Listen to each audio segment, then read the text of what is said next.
우리가 예수님의 부활 그러면 그걸 믿는다는 것은 신비입니다. 지금까지 사람들이 누가 죽었다가 산 사람이 없어요. 그러나 예수님은 사망의 권세를 이기고 부활했다 하는 그 믿음 위에 바로 교회가 세워졌어요. 그 사건이 일어나지 않았다면 오늘날 교회도 공허하고 존재하지 않았을 겁니다. 예수님이 십자가상에서 우리의 죄를 담당하시고 무덤에 장사된 후 3일 만에 부활하셨다.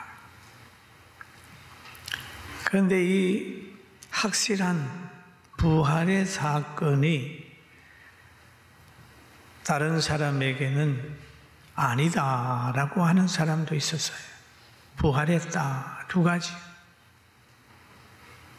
한 사건이 어떤 사람에게는 그 사건에서 일어난 일을 숨기고 싶은 일이 있고 또 어떤 사람에게는 그것을 전하는 사명을 받아서 전하는 사람이 있습니다. 그것뿐만 아니라 우리가 이 세상에서 이루어진 것들도 어떤 사람은 그 사실 그대로를 전하고 있는 사람이 있는가 하면 어떤 사람은 그 사건을 다르게 자기 의도대로 자기 편한 대로 얘기하는 사람이 있습니다. 우리가 그 하늘 우리 대한민국도 보면 건국 일에 대해서 어떤 사람은 언제다, 어떤 사람은 언제다 그렇게 하면서 통일되지 않았습니다. 저는 이승만 대통령이 나라를 세우고 법을 만들고 했던 그걸 저는 건국일로 믿고 있어요. 다른 사람들 보면 또 그건 건국일이 아니라는 사람도 있어요. 또 우리가 동족상잔의 큰 비극 속에 한탄강이 피로 물들었는데 그 6.25를 저 북한에서 고요한 아침의 나라 대한민국으로 쳐들어왔단 말이에요. 그런데 그것을 또 남한에서 북한으로 쳐들어갔다는 사람이 있어요. 저는 북한에서 있는 사람들이 소련제 탱크를 몰고 고요한 아침의 나라 대한민국을 쳐들어온 것으로 저는 믿고 있습니다. 그런데 그렇지 않는 사람도 있어요.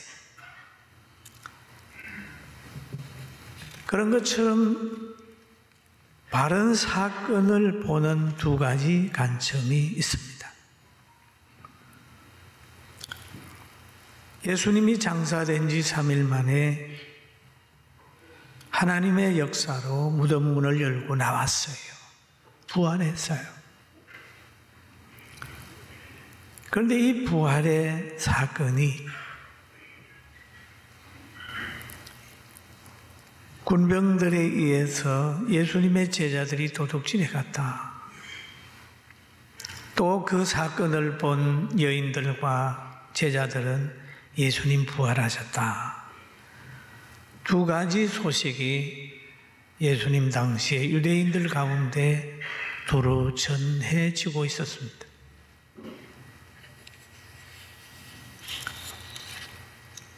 그런데 우리에게도 이 사실이 전해지고 있어요. 아이고, 죽은 사람이 어떻게 부활하냐? 라고 하는 그런 생각을 가지기도 합니다.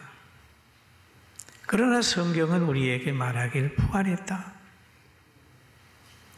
여러분, 예수님이 부활하셨기 때문에 그 골고다 산상의 십자가 달린 그 예수님이 오늘날 많은 대적자들을 이기고 대한민국에까지 와서 교회가 세워지고 이렇게 우리가 찬양하는 사람 속에 우리가 있는 거예요. 부활의 신앙을 가지게 되길 주의 이름으로 축원합니다.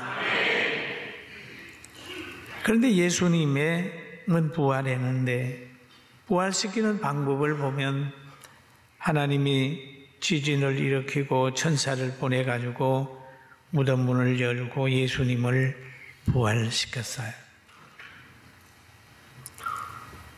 그런데 그 부활의 현장을 목격한 사람이 있습니다. 예수님이 평소 부활한다고 하니까 그 부활을 막기 위해서 돌무덤을 든든히 지키고 닫고 병사들이 지키고 있었습니다. 그런데 부활은 아무도 막을 수가 없어요. 그리고 여인들이 유대인의 결례를 따라서 갈례를 따라서 그 예수님에게 향유를 부으려고 아침 일찍이 그곳을 찾아갔습니다. 그곳에 가니까 놀라운 변화가 있었습니다. 이미 천사가 와서 무덤 문을 열고 예수님은 부활한 상태였습니다. 돌아가신 예수님에게 향유를 부으러 갔다가 살아계신 예수님을 만나는 거예요. 큰 기쁨을 가지게 되는 겁니다. 성경은 이런 얘기를 하고 있습니다. 여자들이 갈 때에 경비병 중배치 성에 들어가 모든 된 일을 제사장들에게 알리니. 또 마가복음 16장 1절 2절에 보면 안식일이 지남에 막달라 마리아와 야고보의 어머니 마리아와 또 살로메가 가서 예수께 바르기 위하여 향품을 사다 두었다가 안식 후 첫날 매우 일찍이 해 돋을 때에 그 무덤에 가매 그랬습니다. 향유를 가지고 그 무덤에 갔어요. 그런데 이 여인들이 향유를 부으려고 했는데 이미 예수님에게는 향유가 부어진 상태입니다. 언제 부어졌을까요? 살아계셨을 때에 한센 병자의 집에 들어가셔서 음식을 드실 때에 한 여인이 300데나리온에 되는 거금의 향유를 예수님의 머리에 주르르 부었습니다. 온 방이 향내로 진동했습니다. 이럴 때에 제자들에게 어떤 반응이 일어났어요. 마태복음 26장에 보면 제자들이 보고 분개하여 이르되 예수님에게 향유를 부었는데 제자들이 분개했다. 무슨 의도로 이것을 허비하느냐? 이것을 비싼 값에 팔아 가난한 자들에게 줄 수 있었겠도다. 그 예수님의 제자 중에서 늘 예수님을 따르는 목적이 돈에 있는 가룟유다가 있었습니다. 그가 선동을 한 거지요. 엄청난 비싼 향유가 예수님에게 부어지는 거예요. 이 부어지는데 이것은 뭐냐? 예수님의 장사를 위해서 부어진 겁니다.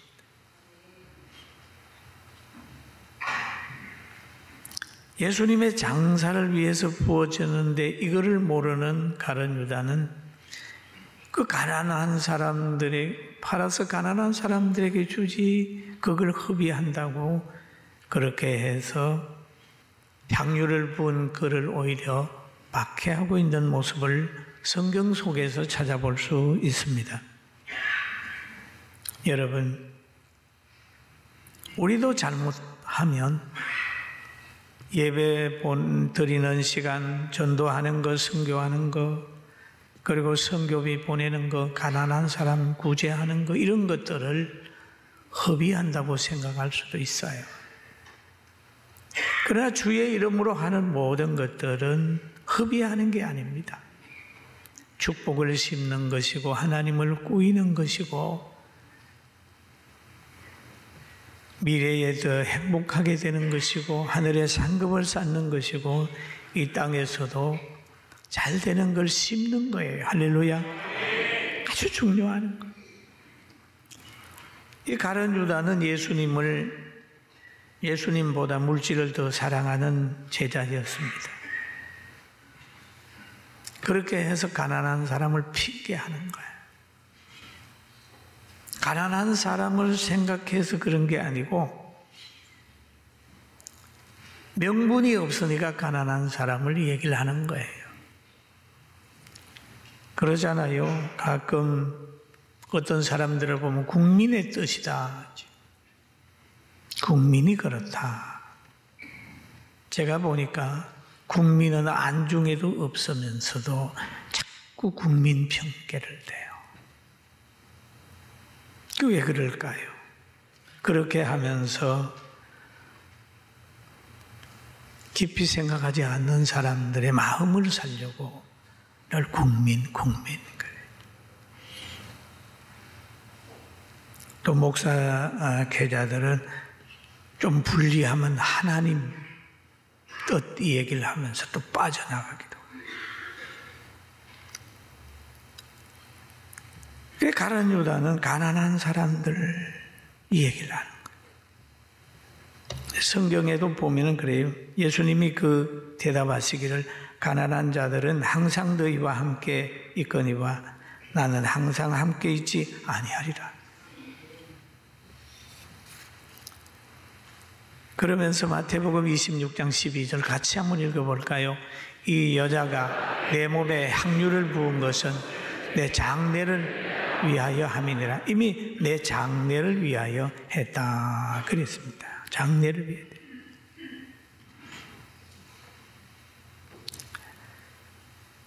그랬는데 예수님께서 이제 부활하셨죠. 부활하게 되니까 그 부활의 현장을 목격한 마태복음 28장 4절에 보면 지키던 자들이 그를 무서워하여 떨며 죽은 사람같이 되었더라. 그 예수님의 부활의 역사, 하나님의 권위, 권세가 나타나게 되니까 그 부활 하는 그 무덤을 지키는 예수님의 제자들이 와서 도둑질하지 못하게 지키는 사람들, 파송된 병사들이 두려워서 죽은 사람같이 되어버렸어요. 이것을 체험하고 나서 자기들을 파송한 이들에게 갔습니다. 예수님 부활했다고 쫙 얘기를 하게 되니까 그들은 자기들끼리 회의를 했어요. 회의를 해가지고 결론을 내렸습니다. 그리고 그 병사들을 만나가지고 그러는 거예요. 우리가 돈을 많이 줄 테니 그리고 총독에게 들리면 신분 보장을 할 테니까 너가 가서 잘 때에 도둑질해 갔다고 해라. 너희는 말하기를 그의 제자들이 밤에 와서 우리가 잘 때에 도둑질하여 갔다 해라. 여러분 경계를 서다가 자다가 시체를 도둑 맞았다면 여러분 돈 받습니까? 그 나라 법으로는 죽여야 되는 거예요. 사도행전에 보면 그 경계에 잘못 서다가 죄인들을 하나님의 역사로 끌어내 갔을 때 그때의 그 지도자는 말하기를 경계병을 죽이라 그랬습니다. 굉장히 엄한 거예요. 근데 잘 때에 와서 도둑질 해갔다. 왜 잡니까? 말도 안 되는 거지요.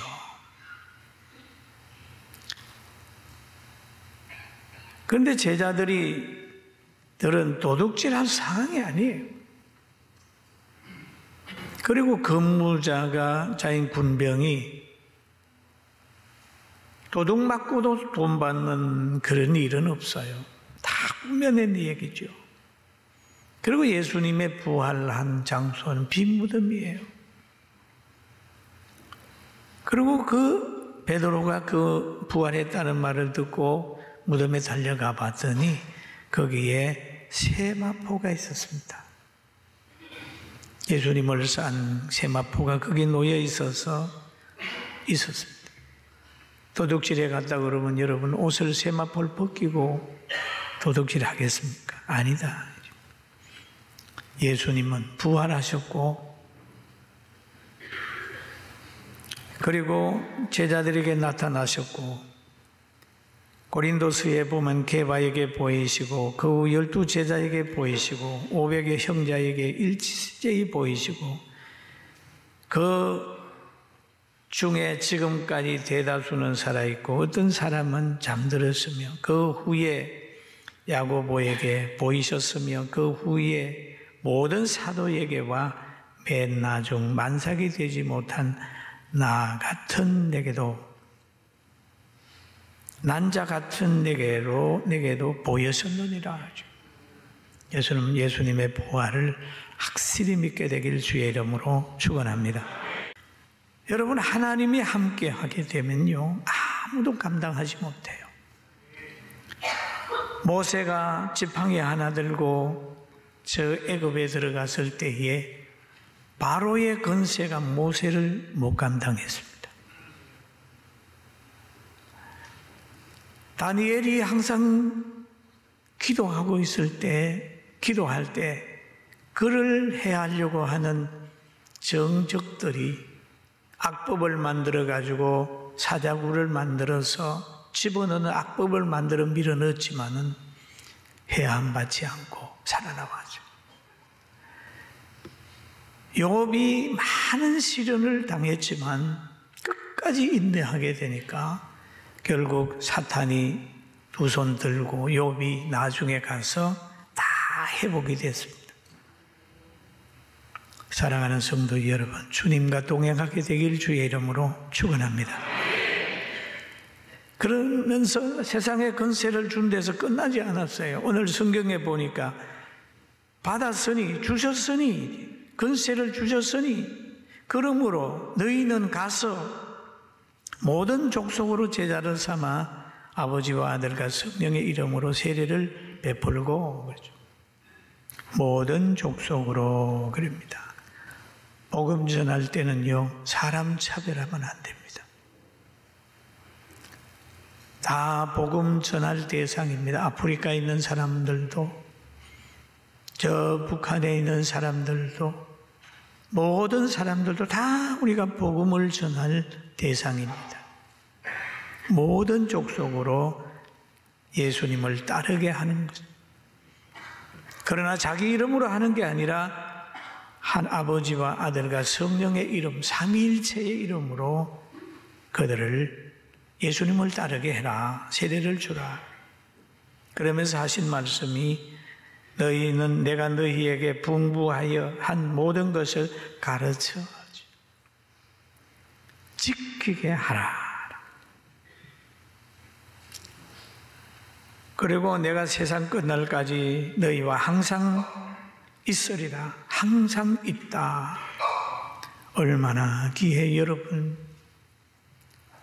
우리가 동행했던 모든 사람들을 보면 떠나요. 사랑하는 사람도 떠나고 미워하는 사람도 떠나고 의지했던 사람도 다 떠나게 되어 있습니다. 다 떠나게 되어 있어요. 그러나 예수님 말씀하시기를 내가 항상 너희와 동행할게.